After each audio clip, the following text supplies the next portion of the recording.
Hello students, happy to connect with you with yet another class on guidance and counseling. Before we begin the class, let me once again emphasize guidance and counseling is an area which has got far more importance than an academic subject, academic topic. In fact, all walks of our life, even in our day-to-day life, guidance and counseling is of prime importance. If we teachers are shadows of parents, then in every way we are of course responsible to guide and mold and counsel our students so as to make them upright citizens so that they can be prevented from the temptations, unwanted temptations of life. So with this reality, let us move on with the class. Now, before we proceed on with today's class, let me once again rewind as a connection to the previous class. Friends, what are the reasons why we go to a counselor? What are the disorders or problems that make a person seek the help of a counselor? One is naturally the psychological issues, yet another emotional issues, or it can be personality disorders, or it can even be eating disorders, or even our mood swings, or even addiction can be a cause that necessitates counseling. So these are some of the major reasons why an individual or a counselee seeks the help of a counselor. So with this rewinding, let us move on with today's class.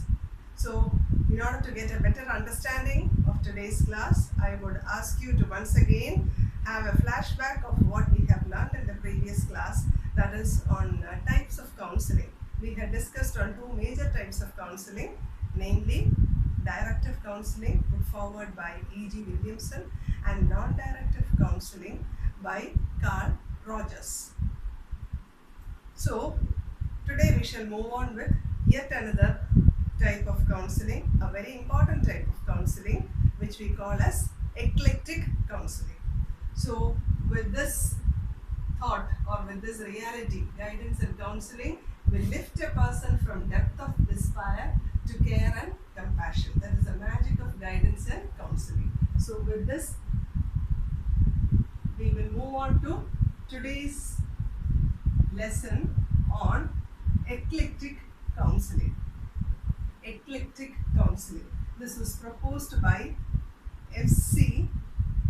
Thorne, F.C. Thorne, Frederick C. Thorne. He was the proponent of eclectic counseling. Eclectic, the term itself refers to a combination of different approaches. And in our context, eclectic counseling refers to a combination of directive and non-directive counseling. And since it is considered as a combination, we can also consider eclectic counseling as an integrative counseling, because it's a combination of the approaches, namely directive and non-directive counseling. It's a mixture of different approaches. In fact, during the 1940s and 50s, the type of counseling that was adopted was basically a single approach.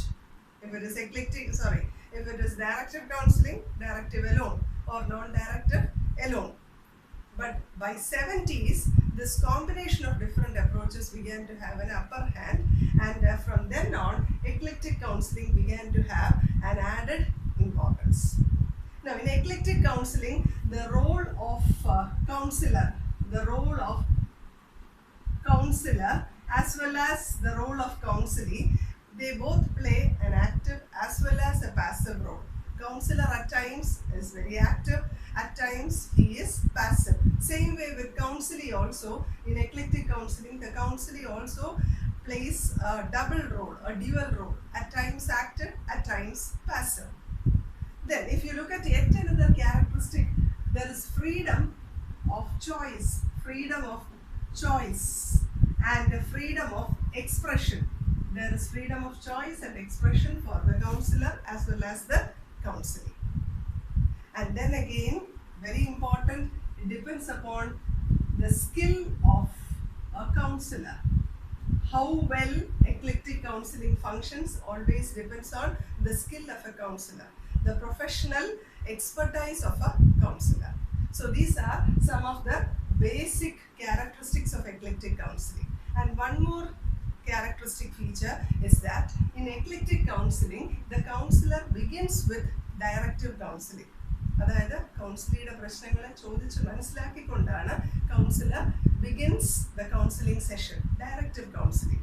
So counselor starts off with directive counseling and then he moves on to non-directive counseling. പ്രശ്നങ്ങൾ മനസ്സിലാക്കി കഴിഞ്ഞു കഴിഞ്ഞാൽ ഒരു added role, ഒരു additional important role he automatically gives to the counseling.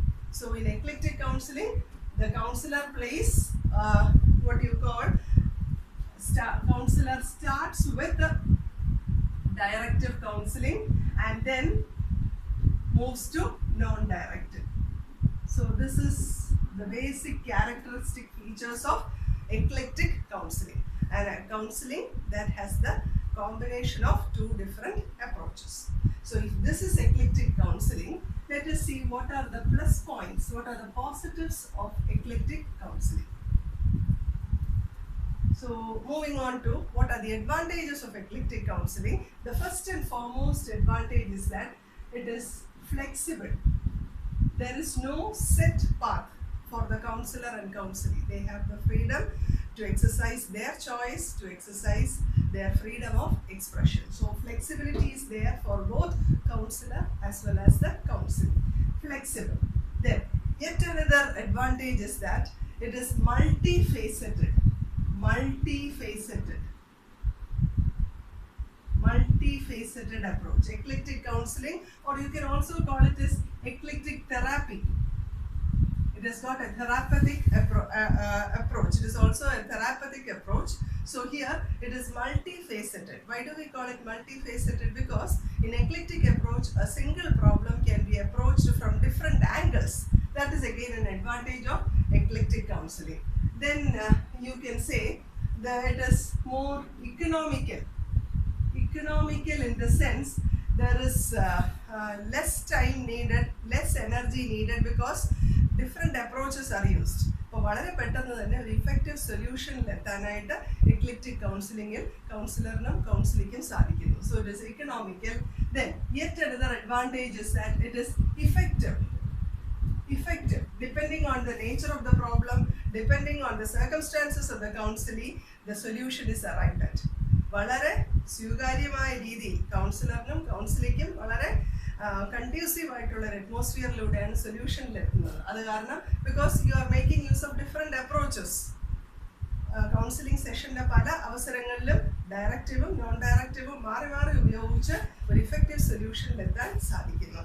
Then again for multiple problems, solution can be attained. For multiple problems, ചിലപ്പോൾ കൗൺസിലറിൻ്റെ അടുത്ത് എത്തുന്നത് ഒരു പർട്ടിക്കുലർ പ്രോബ്ലമായിട്ടായിരിക്കാം. പക്ഷേ in the course of counselling, counselee may encounter or counselee may understand that they face other problems too. അവർക്ക് വേറെയും പ്രശ്നങ്ങളുണ്ടെന്ന് മനസ്സിലാക്കുകയും അതിനനുസരിച്ച് പല അപ്രോച്ചസിലൂടെ അതിന് സൊല്യൂഷൻ കണ്ടെത്താൻ സാധിക്കുകയും ചെയ്യുന്നു. So multiple problems can be solved through eclectic counselling. So these are some of the major advantages for eclectic counseling.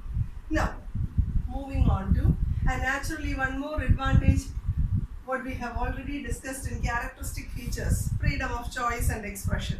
That is also yet another advantage. And not only that, you know, the rigidity of following a particular approach, directive അല്ലെങ്കിൽ non-directive എന്ന് പറഞ്ഞൊരു rigid pathലൂടെ പോകേണ്ട ആവശ്യമില്ല. So the rigidity of following a particular approach can be avoided in eclectic counseling. അങ്ങനെ rigid path follow ചെയ്യേണ്ടതായിട്ടില്ല. Now, every concept has got two sides. So looking at the other side of the coin, if you look at the drawbacks, what exactly are the drawbacks of eclectic counseling? Naturally, eclectic counseling, one of the first and foremost drawback is that it is criticized to be a vague approach. It is criticized to be vague in its outlook. Vague. എന്തുകൊണ്ടാണ് vague? സാധാരണ രീതിയിൽ പറയുന്നത് ഒരു particular approach follow ചെയ്യുന്നതിൻ്റെ അത്രയും ഒരു clarity will be lacking in eclectic approach. Eclectic approach വഴി നമ്മൾ arrive ചെയ്യുന്ന solution may not be having clarity is one of the basic criticisms. Then another is superficial. Yet another drawback. Superficial. വളരെ in-depth ആയിട്ട് പ്രോബ്ലത്തിനെ മനസ്സിലാക്കാനും അതിൻ്റെ സൊല്യൂഷനിലെത്താനും പലപ്പോഴും എക്ലിക്റ്റിക് approach അല്ലെങ്കിൽ എക്ലിക്റ്റിക് കൗൺസിലിങ്ങിന് കഴിയുന്നില്ല എന്നുള്ളതാണ്. അങ്ങനെ വരുമ്പോൾ ഒരു സൂപ്പർഫിഷ്യൽ സൊല്യൂഷനിലെത്തുന്നു എന്നുള്ളതാണ് yet another drawback of eclectic counselling. So vague, superficial. Then freedom of client അല്ലെങ്കിൽ freedom of counsellor. Freedom of client and freedom of counsellor. ഏത് എക്സ്റ്റെൻറ്റ് വരെ ക്ലയൻറ്റിന് ഫ്രീഡം എക്സസൈസ് ചെയ്യാം. ഫ്രീഡം ഓഫ് ചോയ്സ് ഉണ്ട്, ഫ്രീഡം ഓഫ് എക്സ്പ്രഷൻ ഉണ്ട്. പക്ഷേ ക്ലയൻറ്റിന് ഏത് എക്സ്റ്റെൻറ്റ് വരെ ഫ്രീഡം എക്സസൈസ് ചെയ്യാം. What is the extent of freedom that counsellor can exercise? That is again not very clear as far as eclectic counseling is concerned. And then again, very important, expertise of counselor. Expertise of counselor. Another drawback to the expertise of counselor. If the counselor is not well experienced in their field to apply eclectic counseling, he may do more harm than good. So everything depends upon how well experienced is the counselor in applying eclectic counseling. Eclectic counseling apply ചെയ്യുന്നതിൽ എത്രത്തോളം experience ഉണ്ട് എന്നതിനെ ആശ്രയിച്ചിരിക്കും how an effective solution can be arrived through eclectic counseling. Then one more is there. So expertise of the counselor is a very important drawback. And then one more is that at times the client may become confused. There is possibility that the client will become confused. Why? Because in certain situation, when the counselor starts off with directive, moves on to non-directive, so different approaches when it is followed, client will get confused as to what is to be done next. So these are some of the major drawbacks of eclectic counseling. At times it is vague, വളരെ superficial ആയിട്ടുള്ള ഒരു സൊല്യൂഷനിലാണ് മിക്കവാറും eclectic counseling കൊണ്ടെത്തിക്കുന്നത്. So if this is about eclectic counseling, let us see how the entire process of eclectic counseling takes place. Process, or you can call it as the steps of eclectic counseling. The first and foremost step, any patient approaching a doctor, first of all the doctor has to find out what exactly is the problem. So here again the counselor diagnosis of the problem. That is the first step in eclectic counseling. Diagnosis. The counselor will do the diagnosis. Once the diagnosis is done, analysis. Once the problem is found out, analysis of the problem. That is, the counselor looks at the problem from different angles. What exactly is the cause for the problem? Analysis of the problem. Then the third step is preparing a tentative plan. Why tentative? Because when a plan of solution will be fixed, this tentative plan, keep in mind friends, it is always fixed not by the counselor alone, because it is an eclectic approach. Counselee together decides upon a plan of action. Tentative plan of action. Why tentative? ഒരു സൊല്യൂഷന് വേണ്ടി ഒരു plan form ചെയ്താൽ there may be possibility that plan has to be changed. So that is preparing a tentative plan. Once the plan is prepared, the next step, the fourth step is securing conditions suitable for counseling. Plan of action കഴിഞ്ഞു കഴിഞ്ഞാൽ counselling എങ്ങനെ മുമ്പോട്ട് പോകണം എന്നതിനെ കുറിച്ചുള്ള ഒരു proper conditions, securing proper conditions for counseling. Then once conditions are secured, interviewing whom? The counseling. Interviewing the counseling, stimulating the counseling. Who does that? Naturally the counselor. Counselor will interview the counselee, stimulate the counselee so as to adopt suitable modes of adjustment. In the mode of adjustment എടുക്കണം എന്നുള്ളതിനെ പറ്റി interview ചെയ്യുകയും stimulate ചെയ്യുകയും ചെയ്യുന്നു. So that is yet another step. And the last step is encountering problems. Encountering problems and solving. Encountering problems. അപ്പോൾ നമ്മൾ counseling നടത്തുന്ന in the course of counseling, the counselor may encounter some other problems. So that has also encountering problems, and side by side along with counseling, course of counseling in നമ്മൾ face ചെയ്യേണ്ടതായിട്ട് വരുന്ന പ്രോബ്ലംസിനെയും encounter ചെയ്യുകയും അതിനെ solve ചെയ്യുകയും ചെയ്യുന്നു. So these are the basic steps involved in eclectic counseling. First starts with diagnosis, where the real problem is identified. After identifying the problem, analysis of the problem. Then once problem is analyzed, a tentative plan, temporary plan of action is prepared. Then the suitable conditions for counseling is set up. Then the counselor interviews and stimulates the counselee. Why does the counselor does it? So that the counselee will be in a position to adopt to a new mode of adjustment. അവനവൻ്റെ പ്രശ്ന പരിഹാരത്തിന് വേണ്ടി ഒരു പുതിയ mode of അഡ്ജസ്റ്റ്മെൻറ്റിലേക്ക് transfer ചെയ്യാനായിട്ട് interviewing and stimulating the counselee. And then while this process is being done, പ്രശ്നങ്ങൾ വേറെ പുതിയ പ്രശ്നങ്ങൾ വരാം. There may be obstacles in the path. അത് എൻകൗണ്ടർ ചെയ്യുകയും അതിനെ സോൾവ് ചെയ്യുകയും ചെയ്യുന്നതാണ് the last and final step of eclectic counseling. So this is a basic idea about what we call as eclectic counseling. So these are the three major types of counseling. One is directive counseling, second is non-directive counseling, and the third one is eclectic counseling. In fact, eclectic counseling is one of the most commonly adopted approach towards counseling. So with this we come to the end of the different types of counseling, and we will make a start with the next area, because in the last few classes we have seen what is guidance, what is counseling. So today we shall make a start with what are the basic differences between guidance and counseling. And we will continue in detail with this topic in the next class. So we will just make a beginning. We know that for an ordinary layman, guidance and counseling is interchangeably used.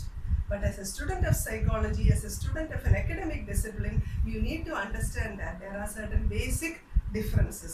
And the best way to study the differences is basis of difference. On what basis are we differentiating between guidance and counseling? So we will just make a mention about what are the important grounds of differences, and we will explain on that in the coming class. So first basis, on the basis of nature, what is the nature of guidance, what is the nature of counseling? That is the first area of differentiation. The second area is how do we put both these concepts in formal terms, that is a definition. Usually the most often quoted definition of guidance is given by Jones, and the most often quoted definition of counseling is given by Carl Rogers. And the third basis of difference, maybe we can say what are the types or the areas of guidance and counseling. For guidance, we have already seen the three basic types are personal guidance, educational guidance, and vocational guidance. And for counseling, we have just now seen the three basic types of counseling is directive, non-directive, and eclectic counseling. Then yet another basis of difference, we can say the tools or the techniques. What are the tools or the techniques adopted in guidance and counseling? In guidance and counseling, we have basically the basic tools: observation, case study, interview, questionnaire, inventory. And in counseling, we have entirely different set of tools and techniques. Then another area of difference is who are the major exponents of guidance and counseling. The chief exponent of guidance is Frank Parsons, P-A-R-S-O-N-S, Frank Parsons. And for counseling, it is Carl Rogers who has coined the term counseling. So these are some of the major differences between guidance and counseling. So the basis of differences, on the basis of nature, you can differentiate guidance and counseling. Putting it into definition, we can differentiate between guidance and counseling. What are the major types and areas of guidance and counseling? What are the tools and techniques of guidance and counseling? Who are the exponents of guidance and counseling? And lastly, follow up. Follow up, an important area. Follow up is not very compulsory for guidance, but a compulsory part of counseling is always counseling ends. A proper counseling, effective counseling ends with a follow-up process. So in the coming class, we will start the coming class with a detailed discussion on difference of guidance and counseling. So with this, I hope we have covered yet another area on the important topic called guidance and counseling. It's a goodbye from Nisha teacher till we meet next time. Thank you.